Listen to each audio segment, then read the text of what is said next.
The ongoing political unrest and foreign debt limits have resulted in a slowing of Chinese investments in Pakistan as Beijing has put a hold on projects that are part of the $62 billion China-Pakistan Economic Corridor, CPEC. Pakistan Prime Minister Imran Khan, whose government is criticized for being under military control, is also facing flack in his country for not prioritizing and expediting big-ticket Chinese infrastructure investments, Asia Times reported. In 2018, Khan had put on hold several CPEC projects suspecting corruption by the previous government. However, 2 years later, several of his cabinet members were named in big corruption scandals involving the country's power sector. About one-third of Pakistan's power companies are involved in Chinese projects under the CPEC. The 278-page inquiry report, compiled by the Securities and Exchange Commission of Pakistan, SCEP, and presented to Khan in April, unearthed alleged irregularities worth over $1.8 billion in subsidies given to 16 independent power producers, IPPs, including those belonging to Khan's advisors Razak Dawood and Nadeem Baber, Asia Times said. The SCEP had also investigated the profits earned by the Chinese power companies.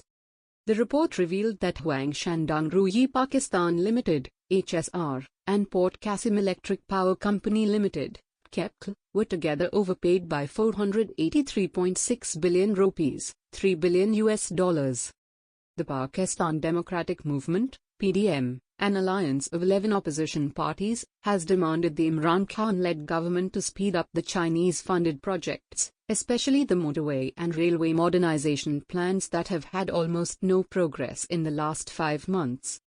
The PDM has also demanded the removal of CPEC Authority's chairman, retired Lieutenant General Asim Salim Bajwa, until he comes clear of his personal and his family business assets in the US. Recently, a local media had exposed Bajwa's several offshore businesses, including more than 100 companies and franchises in the US, UAE and Canada in which his family are involved. In 2019, the Prime Minister had promulgated an ordinance to establish a CPEC authority, CPEC, ahead of his visit to China and appointed a former Lieutenant General as its chairperson. Earlier, the Planning and Development Ministry used to oversee the CPEC projects.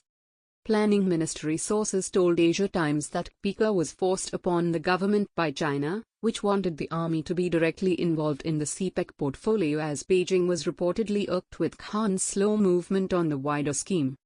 The sources further said that the recent revelations of Bajwa's offshore assets had shocked China as it had wished to work with the Pakistan military to prevent private corruption. Following the revelations, Chinese President Xi Jinping's scheduled visit to Pakistan in September was postponed citing COVID-19 as the official reason. Asia Times has reported that the CPEC Authority Ordinance gives immunity to the CPEC's chairperson and staff from all legal proceedings against them, hence, protecting them from the National Accountability Bureau, NAB, Federal Investigation Agency, FIA, and police to institute cases.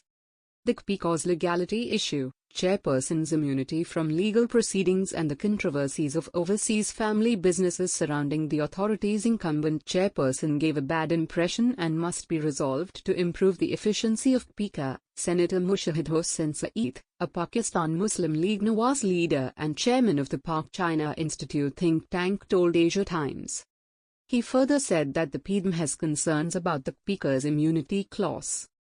While attributing the delay of the CPEC project to coronavirus pandemic, he said, additionally, the new Chinese ambassador, Nong Rong, comes with a strong economic background which should give impetus to CPEC.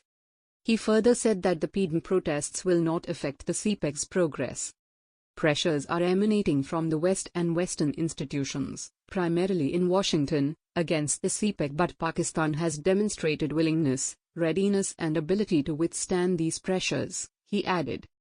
As in recent weeks, Chinese workers and engineers working in Balochistan and Sindh have been targeted and killed, the cost of providing around-the-clock security to Chinese nationals is raising the price of the projects at a time Pakistan's economy is faltering badly, Asia Times said. Meanwhile, Pakistan had requested a 1% interest rate on the Chinese loan for the ML1 rail project. China is, however, reluctant to heed to the request and instead used delaying tactics to pressurize Islamabad to continue accepting the high rate of interest.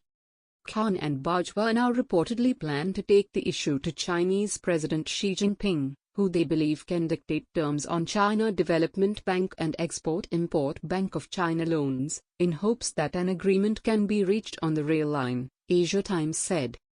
The review meeting of CPEC's Joint Coordination Committee, JCC, which is held every month, is unlikely to finalize the ML1 project in the upcoming meeting despite Pakistan Railways Minister Sheikh Rashid Ahmad emphasizing that the project is ready.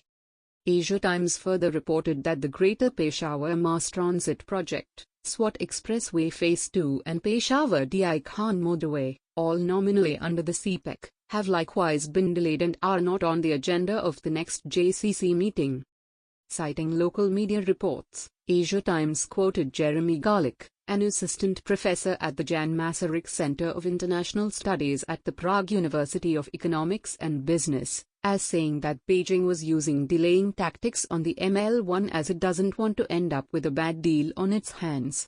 Beijing doesn't want to say no to ML1. It wants to appear committed in Pakistan, but at the same time it is aware of the risky environment for Chinese investments, he added.